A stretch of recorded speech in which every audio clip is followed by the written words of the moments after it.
नमस्कार, खबर उत्तराखंड देख रहे हैं आप। मैं हूं आपके साथ विशाल गर्ग। खबरों की शुरुआत करेंगे। उत्तराखंड के शिक्षा मंत्री धन सिंह रावत रामनवमी के अवसर पर हरिद्वार पहुंचे, जहां उन्होंने संतों से आशीर्वाद लिया और हरिद्वार के कुलदेवी माया देवी मंदिर में पूजा अर्चना कर प्रदेशवासियों की सुख समृद्धि की कामना भी की। मंत्री रावत ने कहा है कि रामनवमी का दिन बेहद पावन है और आज ही के दिन भारतीय जनता पार्टी का स्थापना दिवस भी है। ऐसे शुभ अवसर पर मां माया देवी का आशीर्वाद मिलना विशेष महत्व रखता है।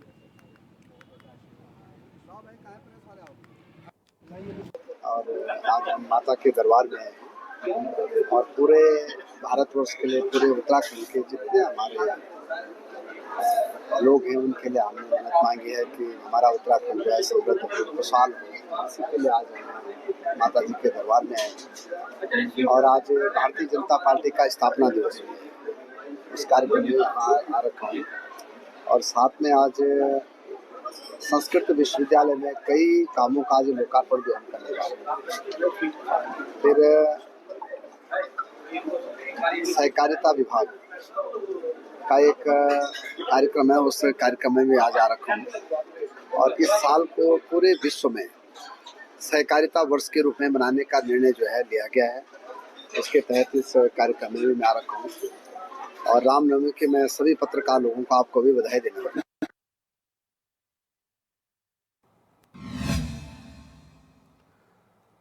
बीजेपी का स्थापना दिवस मसूरी के शहीद भगत सिंह चौक पर धूमधाम के साथ मनाया गया। इस मौके पर भारतीय जनता पार्टी के कार्यकर्ताओं ने आतिशबाजी कर मिठाई बांटी और एक दूसरे को स्थापना दिवस की शुभकामनाएं भी दी।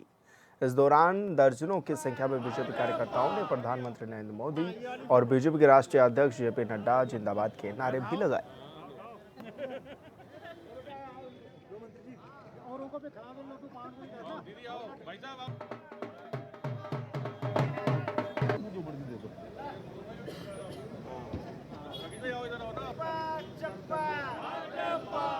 देखिए, भारतीय जनता पार्टी एक ऐसी पार्टी है जो भारत के सुख समृद्धि के लिए, विकसित भारत के लिए, विश्व पटल पे एक भारत की एक अलग पहचान बनाने के लिए संकल्पित है। और 6 अप्रैल 1980 को भारतीय जनता पार्टी की स्थापना हुई थी। उससे पहले भी जनसंघ के रूप में पार्टी काम कर रही थी, लेकिन 1980 से जिस सक्रियता के साथ देश हित के लिए, देश के मुद्दों के लिए जिस तरीके से भारतीय जनता पार्टी लड़ रही है, उस परिप्रेक्ष्य में जिस उद्देश्य के साथ भारतीय जनता पार्टी का गठन हुआ था, वो उद्देश्य सफल होता दिख रहा है, सफल हुआ भी है। और आज पूरे देश में भारतीय जनता पार्टी के कार्यकर्ता इस भारतीय जनता पार्टी के स्थापना दिवस को बहुत हर्ष और उल्लास के साथ मनाया। देखिए, सर्वप्रथम में सभी उन देवतुल्य कार्यकर्ताओं के जिनके खून पसीने से आज भारतीय जनता पार्टी एक वट वृक्ष के रूप में, विशाल वट वृक्ष के रूप में विकसित हो रहा है। विश्व की सबसे बड़ी पार्टी बन चुकी है और देश के प्रधानमंत्री नरेंद्र मोदी जी के नेतृत्व में, जेपी नड्डा जी के नेतृत्व में आज जो अंत्योदय पे भारतीय जनता पार्टी काम कर रही है, गरीबों के हित में काम कर रही है, लास्ट अंतिम छोर पे जो खड़ा व्यक्ति उसके लिए काम कर रही है, उसी के रूप में आज हम लगातार दूसरी बार सरकार बनाने में भी सफल रहे हैं। और मैं साथ में सभी कार्यकर्ताओं को बधाई देता हूं कि स्थापना दिवस की।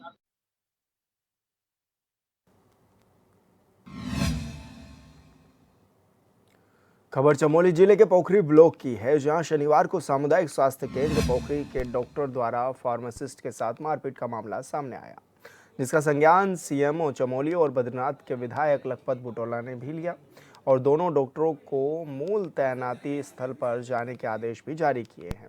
बता दें कि डॉक्टर मोहम्मद नईम को सामुदायिक स्वास्थ्य केंद्र पोखरी से प्राथमिक स्वास्थ्य केंद्र हपला भेजा गया है और डॉक्टर अंशुमन को सामुदायिक स्वास्थ्य केंद्र पोखरी से प्राथमिक स्वास्थ्य केंद्र रोहता में भेजा गया है।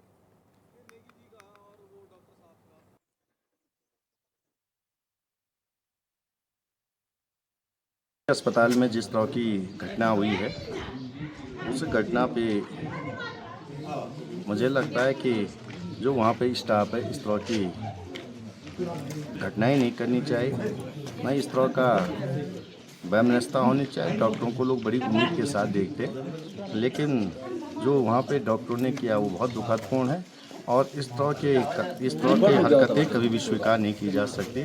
मैं बताना चाहता हूँ कि उसका संज्ञान लेके उन तमाम डॉक्टरों को कारण बताओ नोटिस दिया जाना चाहिए और उनको तुरंत जहाँ से वो आ रखे हैं वहाँ भेजने का काम किया जाना चाहिए। और मैं धन्यवाद देना चाहता हूँ कि सीएमओ साहब का, तो उन्होंने ये काम तुरंत किया है और आगे से उन्हें ये बताया जाए कि इस तरह की घटनाएं बिल्कुल भी नहीं होनी चाहिए।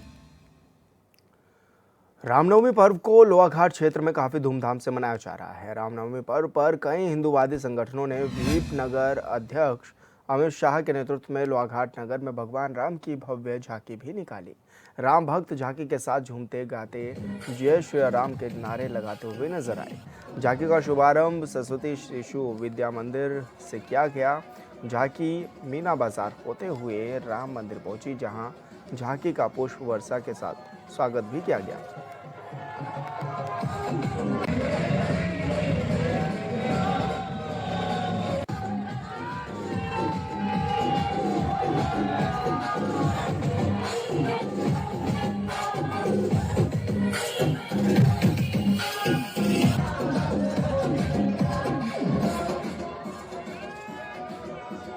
आज जैसे कि आप सबको विदित है, रामनवमी का एक पावन पर्व है जिसमें भगवान राम का जन्मोत्सव मनाया जाता है।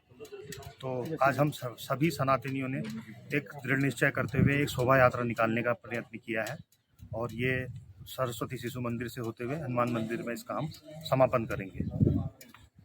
यात्रा का उद्देश्य है कि सभी सनातनियों को जगाना और अपने धर्म के प्रति सचेत करना, जिससे कि जो आज की डेट में आप देख रहे होंगे हर जगह जो कुरीतियाँ चल रही हैं, जो धर्म के प्रति जो विवाद चल रहे हैं, उनमें संलिप्त ना होते हुए एक अच्छी सनातन धर्म को एक बढ़ावा दें और सनातन का बूंद बूंद पानी के लिए तरस रहे भरपूर पट्टी के ग्रामीणों ने समाज सेविका पुष्पा रावत के नेतृत्व में ऋषिकेश बद्रीनाथ राष्ट्रीय राजमार्ग के स्थान सोंड पानी में शनिवार को प्रदेश सरकार और शासन के खिलाफ धरना प्रदर्शन किया। पेयजल समस्या का समाधान न होने पाने की स्थिति में स्थानीय समाज सेविका पुष्पा रावत धरना स्थल सोंड पानी में ही अनिश्चितकालीन भूख हड़ताल पर भी बैठ गई।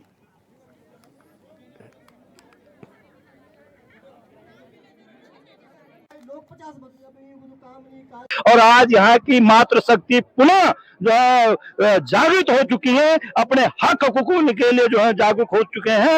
अब वो सीधी सीधी जो है जंग लड़कर अपने अधिकारों को जो है लेके रहेगी और बहुत जल्दी जो है सरकार को मजबूर कर देगी कि उन तक जो है उनका हक पहुंचे। जनता के नेतृत्व में इस आंदोलन को आज किया जा रहा है और मुझे लगता है कि जैसे आगे के भी हमारे जो आंदोलन है, जिसमें भारी संख्या में लोगों ने अपनी भागीदारी दी जिन आंदोलनों में और हमको सफलता मिली, मुझे लगता है कि अगर हमारी एकता एकजुटता यूं ही धरने पे बनी रही तो हमें सफलता जरूर मिलेगी और यदि 1% हमें सफलता नहीं मिलती तो हम महाभूख हड़ताल की तरफ अग्रसर होंगे।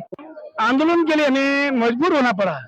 22 दिसंबर को हमने पहले ही एक आंदोलन किया था जो सांकेतिक आंदोलन था यहाँ चक्का जाम का। उस दिन जो जलने के बाद जल संस्थान ने जो लिख के दे दिया था कि हम 3 महीने के भीतर सारे क्षेत्र में पानी उपलब्ध करवा देंगे, मगर जब आज तक 5 दिन ऊपर हो गए, 3 महीने से ऊपर जब पानी उपलब्ध नहीं हुआ तो सारी मातृ शक्तियों को और सारे युवाओं को बुजुर्गों को आने के लिए मजबूर होना पड़ा। और यदि इस प्रकार से भी नहीं होता तो आगे जो जाम लगाया जाएगा। तमाम जो मवेशियां जो गाय भैंस जो जिनको पानी उपलब्ध नहीं हो पा रहा उनको भी मजबूर होकर के आज सड़क पे लाना पड़ेगा और इसकी सारी जिम्मेदारी शासन प्रशासन की मांग जाती है। नाकामियों की वजह से आज वो जो है मजबूर है इस राष्ट्रीय राजमार्ग में बैठने के लिए, इस बंदर में बैठने के लिए और कहीं ना कहीं ये जो सरकार की नाकामियां हैं वो दर्शाती हैं कि जो हर घर नल जल जो योजना थी वो कहीं ना कहीं असफल हुई है। और उससे भी दुख की बात यह है कि सुबह से हम यहाँ पर भूख हड़ताल पर बैठे हुए हैं, खाया पिया कुछ नहीं है, लेकिन जो हमारे अधिशासी अभियंता है जल निगम के वो भी यहाँ पर उपस्थित नहीं हुए। इससे ज्यादा जो है दुखदायी हमारे। हल्द्वानी में तिकोनिया चौराहे पर बाबा भीमराव अंबेडकर संविधान बाइक रैली का स्थानीय लोगों ने जोरदार स्वागत किया है। यह बाइक रैली ऊंचा पुल से प्रारंभ होकर हल्द्वानी के विभिन्न मार्गों से चलकर जोगनिया पहुंची है। राधा आर्या ने कहा है कि आज दलित समाज को एक गलत दृष्टि से देखा जाता है और जबकि बाबा भीमराव अंबेडकर ने पूरे भारत का संविधान लिखा था और ऐसे में बाबा भीमराव अंबेडकर संविधान रैली निकाली गई है जिसमें लोगों ने फूल वर्षा के साथ सभी का स्वागत भी किया। जोगनिया पहुंचने पर भव्य स्वागत भी हल्द्वानी के अंदर किया गया है। और आज बाबा भीमराव अंबेडकर संविधान रैली निकाली गई, जिसमें बड़ी संख्या में दलित समाज के लोग भी मौजूद रहे। राधा आर्या ने कहा है कि आज दलित समाज को एक गलत दृष्टि से देखा जाता है, और जबकि बाबा भीमराव अंबेडकर ने पूरे भारत का संविधान भी लिखा था। और खबरों में आगे बढ़ेंगे। वाल्मीकि समाज में पिछली कई सालों से सरपंच का पद खाली होने के चलते आज राजेश चौधरी को सहज समिति से वाल्मीकि समाज का सरपंच बनाया गया है। वहीं आज प्रेस कॉन्फ्रेंस के दौरान वाल्मीकि समाज के सभी क्षेत्रों से आए चौधरियों ने सबकी सहमति से राजेश चौधरी को वाल्मीकि समाज का सरपंच बना दिया, जो समाज के हितों के में लगातार काम भी करेंगे। वहीं समाज के सरपंच ने कहा है कि प्रत्येक चौधरी के पद के नीचे लोगों की टीम गठित करूंगा, और जो प्रत्येक क्षेत्र में जाकर समाज में शिक्षा, नशा, बेरोजगारी के ऊपर काम भी करेंगे।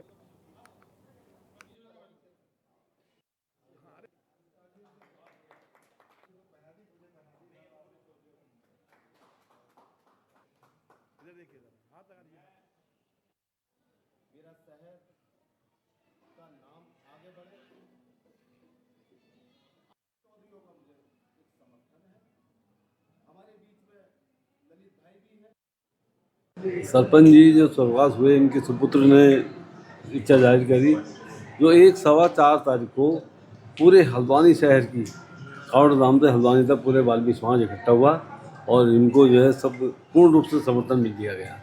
जो इन्होंने एक आयोजन रखा है 13 तारीख को, उस आयोजन में जो है अपने विचारों के साथ साथ उन्होंने एक प्रतिभोज या जलपान वगैरह करा है। उसके लिए आप भी आमंत्रित हैं। ठीक है सर, बस हमारा यही मानना है, और सब इस नीति को हम सुचारू रूप से नीति नियत से और कानूनी तौर पर चलाएंगे। यदि अगर किसी प्रकार के किसी भी चौधरी ने अगर कोई त्रुटि पैदा करी अपने अंदर, तो उसको त्याग पत्र देना पड़ेगा। महोदय, जब पंचायत सभा हमारी बन चुकी है, इसमें हमारे सारे चौधरी मौजूद हैं मेरे साथ में, और इसके बाद मैं चौधरियों के नीचे 5-5 सदस्यों की कमेटी गठित करूंगा, जिससे हर मोहल्ले में अगर चौधरी साहब हमारे किसी काम से बाहर गए हैं तो वो 5 सदस्य जो होंगे वो उस रूपरेखा पे काम करेंगे, और वो ये बताएंगे कि किस मोहल्ले में, वो किस घर में किस बच्चे को दिक्कत है, कौन बच्चा पढ़ पा रहा है, कौन बच्चा नहीं पढ़ पा रहा है, कौन नशे में है, कौन नशे में नहीं है। उसकी सारी रूपरेखा बनेगी। जहां हमें किसी का साथ लेना पड़ा, हम अपने बच्चों को सुधारने के लिए, तो हम साथ भी लेंगे और लोगों को इकट्ठा करके अपने बच्चों को सही रास्ता पर लाने की कोशिश करेंगे। गदरपुर के गुरुद्वारा नानक दरबार में विधायक शिव अरोड़ा का स्थानीय लोगों ने स्वागत किया। इस मौके पर बोलते हुए रुद्रपुर विधायक शिव अरोड़ा ने कहा है कि 4 किलोमीटर की सड़क जो उत्तर प्रदेश की सीमा को उत्तराखंड से जोड़ती है और नेशनल हाईवे से लेकर उत्तर प्रदेश की सीमाओं तक 10 करोड़ में बनने वाली है, जिसके लिए विशेष प्रयास किए गए थे। विधायक कोटे से राज्य योजनाएं संभव नहीं थी, इसलिए नैनीताल सांसद अजय भट्ट द्वारा विशेष प्रयास किया गया और केंद्रीय मंत्री नितिन गडकरी के साथ बैठकर इस सड़क की योजना भी बनाई गई। इसके बाद 11 करोड़ रुपए अब मुक्त कर दिए गए हैं। 2 महीने के अंदर ही इस पर कार्य भी शुरू होने की उम्मीद जताई जा रही है। पहले तो रोड के बारे में उनका स्वागत किया गया, और मैं किसान ब्लॉक अध्यक्ष भारतीय किसान यूनियन गदरपुर से हूं, और मेन समस्या हमारे किसानों की है। 1983 में शासनादेश हुआ और जिनके पास वर्ग 4 या बंजर भूमि थी उनको नियमितीकरण कर दिया गया, पट्टे बना दिए गए। उसके बाद 2006 में हुआ कांग्रेस सरकार में। अब 1995 में इन्होंने जो बंदोबस्त किया है, बंदोबस्त में इन्होंने जगह जगह बंजर भूमि दिखा दी है, और उसके पहले नक्शे बंजर भूमि नहीं है।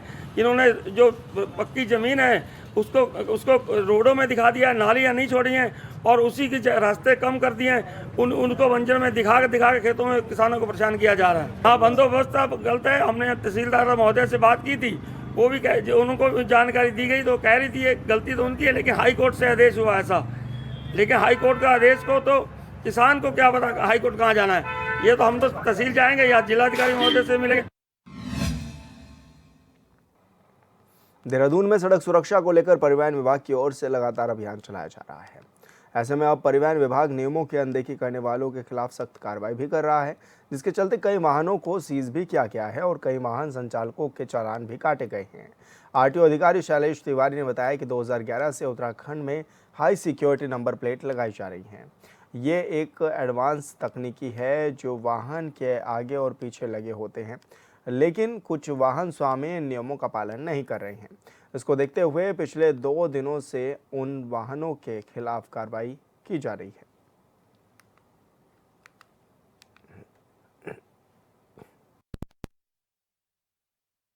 जैसा आपको पता है कि हर एक गाड़ी में हाई सिक्योरिटी रजिस्ट्रेशन प्लेट लगे होने चाहिए, HSRP। उत्तराखंड में 2011 से ही नई गाड़ियों में HSRP लगाया जा रहा है। तो देखेंगे जो भी नई गाड़ियां अब आ रही हैं सब में HSRP लगे होते हैं और HSRP लगने के बाद ही उनको RC जारी की जाती है। HSRP बेसिकली एक advance form of number plate होता है जो आगे पीछे लगा होता है।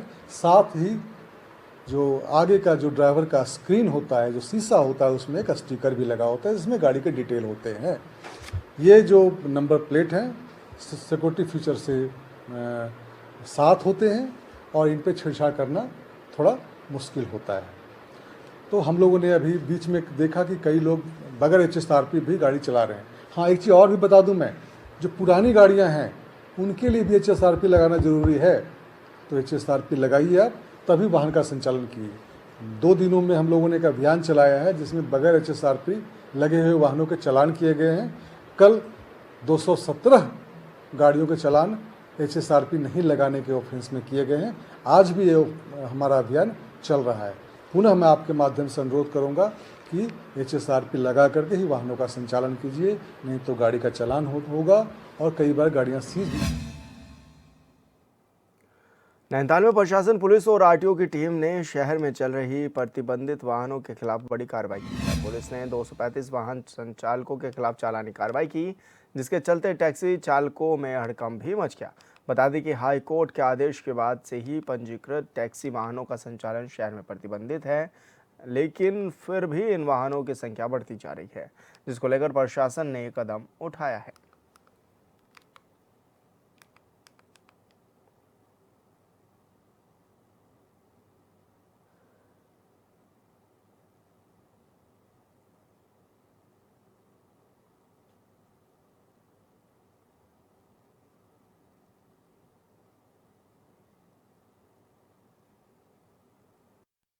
पिछले 1 हफ्ते से विभिन्न माध्यम से, न्यूज़पेपर के माध्यम से, मीटिंग के माध्यम से, व्हाट्सएप के माध्यम से सभी बाइक वालों को ये सूचना दी गई थी, स्पेशली जो टैक्सी बाइक या रेंटल बाइक की तरह संचालित करते हैं, कि अगर आपके पास 2017 से पहले का परमिट है, जो जैसे कि पहले बताया गया, सिर्फ 82 लोगों के पास है, अगर वो है तो आप नैनीताल के अंदर टैक्सी बाइक की तरह संचालित कर पाएंगे, परंतु आपकी पार्किंग 3 स्थानों पे होगी। या तो तलिता धर्मशाला ग्राउंड में होगी, या मेट्रोपोल में होगी, या उसके आगे नारायण नगर पार्किंग में होगी। अगर आपने वहाँ पार्क नहीं की और आपकी गाड़ी कहीं पर भी पार्क की हुई पाई जाती है तो उसके विरुद्ध ये इन्फोर्समेंट ड्राइव की जा रही है।